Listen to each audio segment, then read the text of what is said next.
كتير أشخاص بيقولوا أنا مش ناصح، أنا بس عظمي عريض. وبنفس الوقت في أشخاص تانيين بيقولوا إنه أنا مستحيل زيد بالوزن. هل هيدا الحكي صحيح؟ خليكم معي بهيدا الفيديو لتعرفوا جواب هيدا السؤال.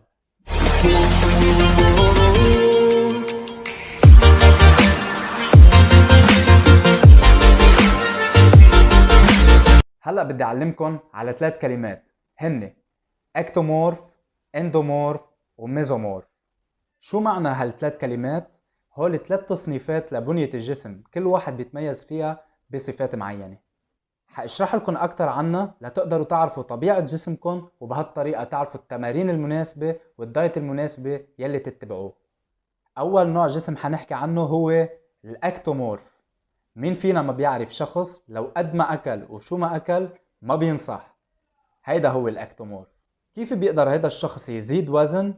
أول شي من ناحية التمارين لازم يتوجه نحو تمارين بناء العضلات أو تمارين المقاومة، ويبتعد عن تمارين الكارديو لأنه هو بغنى عن حرق السعرات الحرارية. تاني شي النظام الغذائي، لازم تاكل أكتر. ما تقلي إني عم باكل كتير ومش عم زيد بالوزن. حتروح على حلقة كيف تحسب سعراتك الحرارية، تحسب احتياجك من السعرات الحرارية وتزيد عليه مشان تزيد بالوزن. انتبه، لما اقلك تاكل كميات اكبر مش معناتها تاكل شو ما بدك. لازم تلتزم بالاكل الصحي قد ما فيك مشان تستفيد من طبيعة جسمك يلي ما بتكسب دهون. بس بالعادة الدايت لشخص اكتومورف بيكون سهل لانه ممكن يكون عنده تشيت ميل مرتين او 3 مرات بالجمعة. تاني نوع هو الاندومورف. من صفاته انه عنده خواصر واكتاف اعراض. بيتميز بالقوة وبقدرته على اكتساب الكتلة العضلية اسرع من غيره. بس من سيئاته انه بيواجه صعوبة بالنزول بالوزن. اذا انت شخص ميزومورف فلازم تضيف لجدول تمرينك بالاضافة لتمارين بناء العضلات تمارين الكارديو ليضل عندك نسبة دهون منخفضة.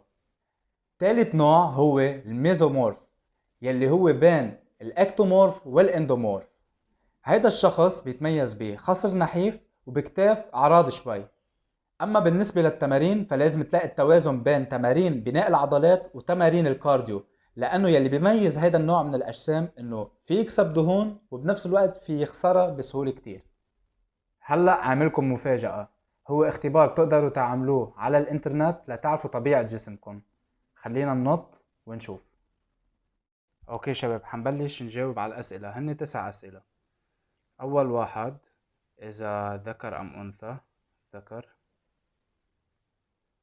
تاني واحد عم يسأله عن عرض الكتاف، إذا أعرض من الخواصر ولا نفس عرض الخواصر ولا أضيق من الخواصر. أنا عندي نفس العرض. هون عم يسألوا عن الجينز لما تلبسون، إذا كان جينز فت عليكم بيكون ضيق على المؤخرة ولا ممتاز ولا بيكون واسع. أنا عندي بيكون ممتاز. عم يسألوا هون عن الفور ارمز اللي هي عضلة الساعد. تمام، إذا كبيرة ولا معتدلة ولا صغيرة. عندي معتدلة. هون عم يسألوا إذا جسمكم بيكسب دهون بسرعة ولا بضله ناشف وفي عضلات ولا نحيف. أنا بيكسب دهون. هون عم يسألوا عن شكل جسمكم. أوكي. هون عم يسألوكم إذا معصمكم لفيتوه بالإبهام والإصبع النصاني هيك. أوكي. إذا حيكون الإصبعين ما بيلمسوا بعض ولا الإصبعين أنجأ حيلمسوا بعض ولا يعني حيكونوا فوق بعض. تمام. السؤال الثامن عم يسألوا إذا بتكسبوا وزن بسهولة بس بتخسروه بصعوبة، ولا ما عندكم مشكلة إنه تكسبوا وزن وتخسروا وزن، ولا عندكم مشكلة إنكم تكسبوا وزن. أنا بكسب وزن بس بخسره بصعوبة. وهون عم يسألوا عن قياس الصدر عندكم. اوكي. تمام. هلا هو عمل حساباته فورمولا معينة يعني حسب الأجوبة.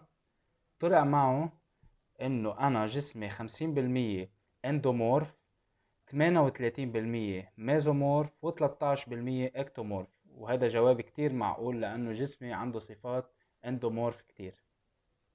اوكي، هذا الفيديو لليوم بتمنى يكون عجبكم واستفدتوا منه. اذا عندكم اي افكار او مواضيع حابين احكي عنها حطولي بالكومنتس تحت. بتمنى تعملوا لايك وشير وسبسكرايب، وانطروني بالفيديو الجديد.